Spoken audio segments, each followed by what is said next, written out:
नमस्कार साथियों, मैं राकेश वर्मा।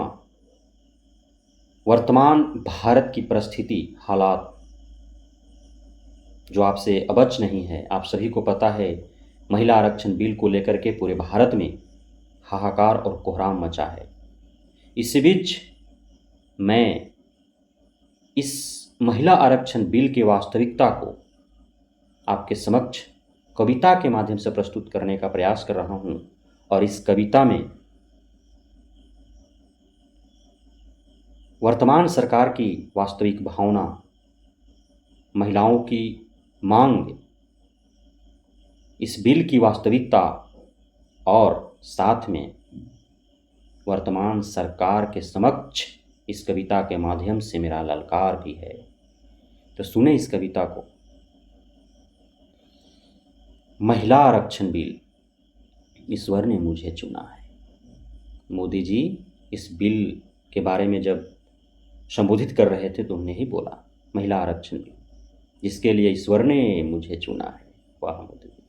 अरे भाई, यह महिलाओं के भावनाओं पर चोट है, मोदी के मन में गहरा खोट है, मोदी के मनसा सिर्फ और सिर्फ वोट है। अब आप कहेंगे कैसे, तो कैसे, तो सुनिए। गजब की यह चालाकी है, धूर्तता भी इनका अजब की है, बड़े मासूमियत के साथ बिल को लाने वाले सामने वाले को मूर्ख समझती है। कितनी मासूमियत के साथ मोदी जी खड़ा होते हैं और कलाकारी उनका देखिए, गजब का चेहरे पर भाव होता है। लगता है अब वो उनका आंसू प्रकट हो जाएगा, आंखों से आंसू आ जाएंगे। इस भावना के साथ वो किसी भी विषय वस्तु को सामने वालों के समक्ष वो रखते हैं और बड़े चालाकी के साथ उनको लगता है कि सामने वाला सब मूर्ख है, उसे कुछ समझ में नहीं आ रहा है। इसलिए मैंने लिखा है, गजब की यह चालाकी है, धूर्तता भी इनका अजब की है, बड़े मासूमियत के साथ बिल को लाने वाले सामने वाले को मूर्ख समझती है। आगे सुनिए। लाया तो बिल स्वागत योग्य, लेकिन स्वागत करे किसका? बिल ही तो है, विधेयक थोड़ी ना है। लाया तो बिल स्वागत योग्य, लेकिन स्वागत करे किसका? स्वागत तो तब होगा जो यह बिल विधेयक बन जाएगा। और बिल विधेयक कब बनेगा? बिल तो अभी पास हुआ है, लागू होंगे 15-17 सालों के बाद। सरकार के लोग ही बांट रहे मिठाइयां, खा रहे भी सरकार के ही लोग। कोई क्यों करे अभी स्वागत इसका, जब लागू होंगे 15-17 सालों के बाद। समझ रहे हैं ना? आखिर क्यों? आगे समझ में आएगा, बन रहिए, सुनिए पूरे कविता को, सब कुछ समझ में आ जाएगा। तो फिर आपको लगेगा कि मोदी सर कितने बड़े झूठे फरेबी छलिया हैं।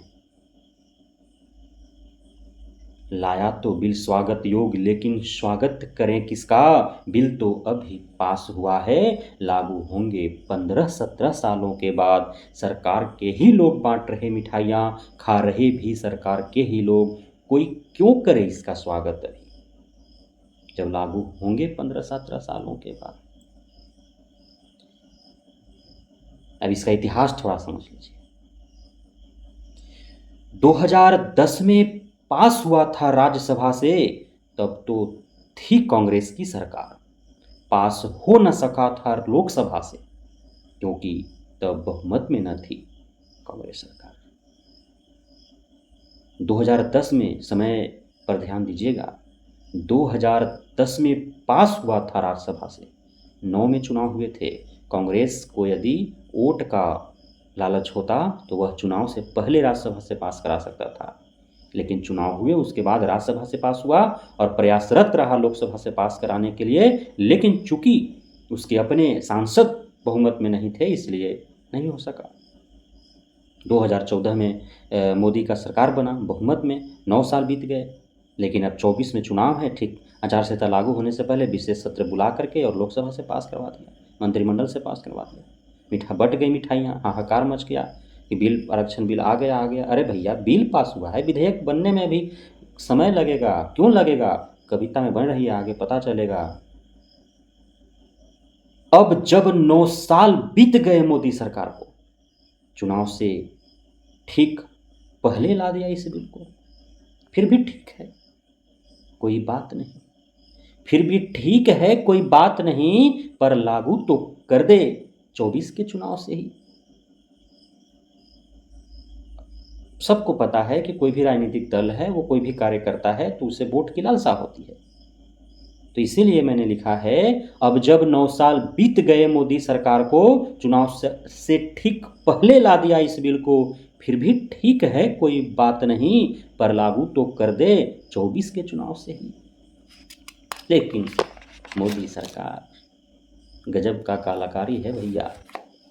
अब सुनिए, जब कांग्रेस ने इस बिल को लाया था, तब तो जनगणना व परिसीमन का कोई शर्त नहीं लगाया था। जब कांग्रेस ने इस बिल को लाया था, तब तो जनगणना व परिसीमन जैसा कोई शर्त नहीं लगाया था। महिला आरक्षण बिल, ईश्वर ने मुझे चुना है।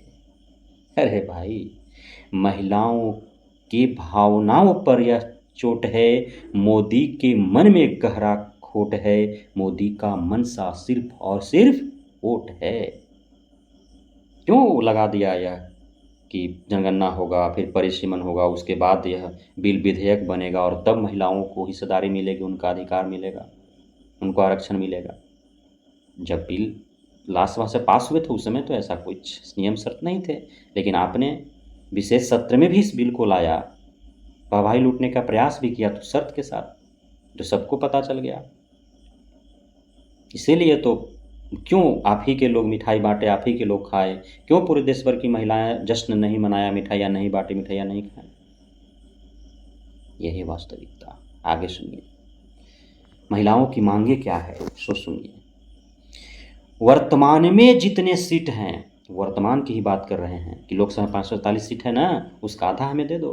काहे का परिसीमन बढ़ेगा घटेगा? जब होगा तो और बढ़ेंगे, मिलेंगे।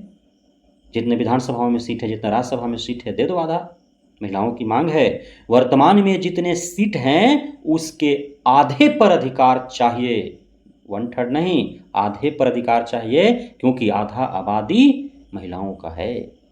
वर्तमान में जितने सीट हैं उसके आधे पर अधिकार चाहिए, छोड़ जनगणना भूल जा परिसीमन, 24 से ही अधिकार दे दो। तुम्हारे लिए जनगणना नहीं, तुम्हारे लिए परिसीमन नहीं, तो फिर मेरे लिए क्यों जब महिलाओं की हक की बात आती है तो कोई नियम शर्त लगा देते हो?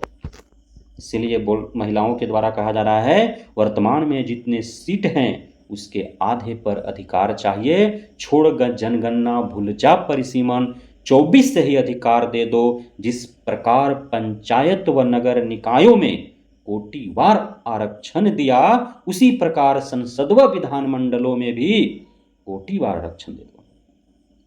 क्यों कह रहा है यहाँ पे?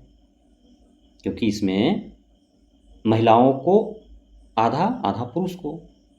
अब उसमें अब महिला को आधा दे दिया, SC ST को तो कोटिवार दे रहा है, लेकिन OBC को नहीं दे रहा है। अब जनरल OBC के लिए एक साथ होगा, अब उसमें OBC का हक तो मारा ना जाएगा।